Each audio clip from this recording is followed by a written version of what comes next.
अस्सलामुअलैकुम नाज़रीन। आज हम बात करेंगे ईरान और इजराइल की दुश्मनी के बारे में। वीडियो बहुत इंटरेस्टिंग है, इसलिए वीडियो को पूरा देखें। आइए तो वीडियो को शुरू करते हैं।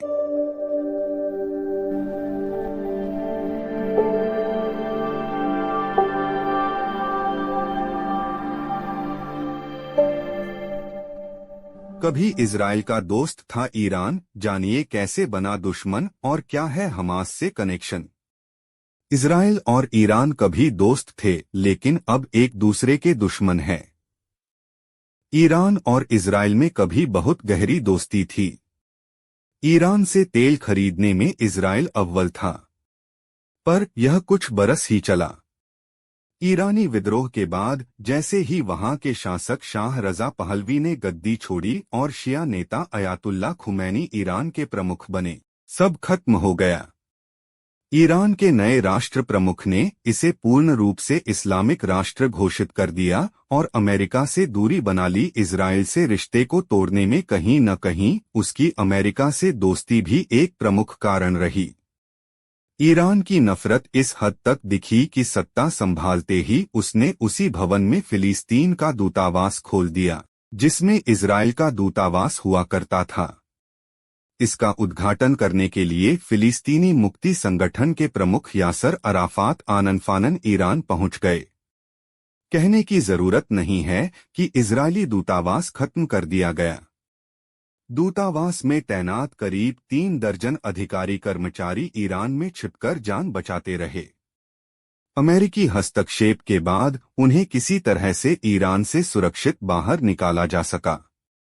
सत्ता परिवर्तन के बाद अचानक हुए इस बदलाव के बाद इजराइल को काफी आर्थिक नुकसान हुआ।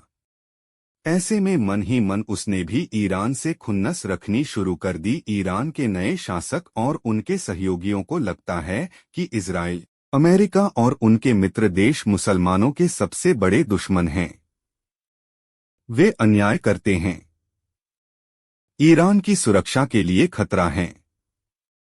ईरान ने फिलिस्तीन की आज़ादी को भी अपने एजेंडे में सबसे ऊपर रखा। इसीलिए जब 1982 में इजराइल ने लेबनान पर धावा बोला तो ईरान ने अपने सैनिक भी उतार दिए।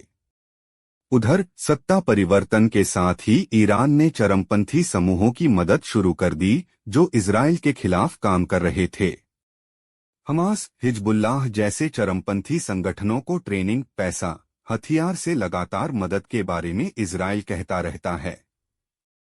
हालांकि ईरान ने सार्वजनिक तौर पर कभी नहीं स्वीकार किया कि वह चरमपंथी समूहों की मदद करता है।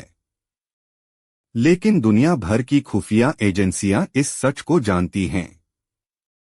लेबनान में तो ईरानी सैनिकों ने लेबनान की सेना और हिजबुल्लाह के लड़ाकों को ट्रेनिंग भी दी है। पहले आर्थिक नुकसान, फिर लगातार छद्म युद्ध जैसी स्थिति ने इजराइल ईरान के बीच दूरी बढ़ा दी है, जिसके कम होने की संभावना फिलहाल दूर दूर तक नहीं है। इतने तनाव के बीच इजराइल ईरान के रिश्ते सामान्य नहीं होने वाले हैं और ईरान उसे अपरोक्ष रूप से तंग करने का कोई मौका चुकेगा नहीं। क्या इजराइल की तरक्की बनी दुश्मनी? इजराइल दुनिया का एकमात्र यहूदी देश है। सऊदी अरब, संयुक्त अरब अमीरात जैसे कुछ देशों को छोड़ दें तो अरब लीग के ज्यादातर देश अभी भी केवल मुस्लिम हितों की बात करते हैं।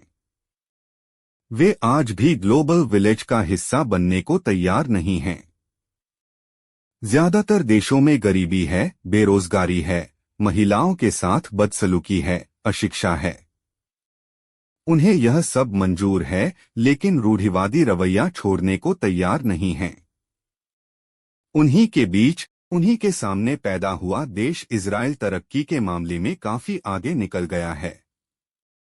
दुनिया के लगभग सभी बड़े देशों से उसके रिश्ते हैं। सबके साथ वह व्यापार करता है। यह बात भी ईरान और अरब लीग देशों को पसंद नहीं आता। अच्छी बात यह हुई है कि सऊदी अरब के क्राउन प्रिंस ने इजराइल के साथ शुरू हुए अपने रिश्ते को आगे बढ़ाने की बात की है। अरब लीग से उठने वाली यह आवाज शायद कुछ और देशों को प्रेरित करे, ऐसी उम्मीद की जानी चाहिए, लेकिन ईरान इजराइल के बीच रिश्तों में जमी बर्फ कब पिघलेगी, यह समय ही तय करेगा।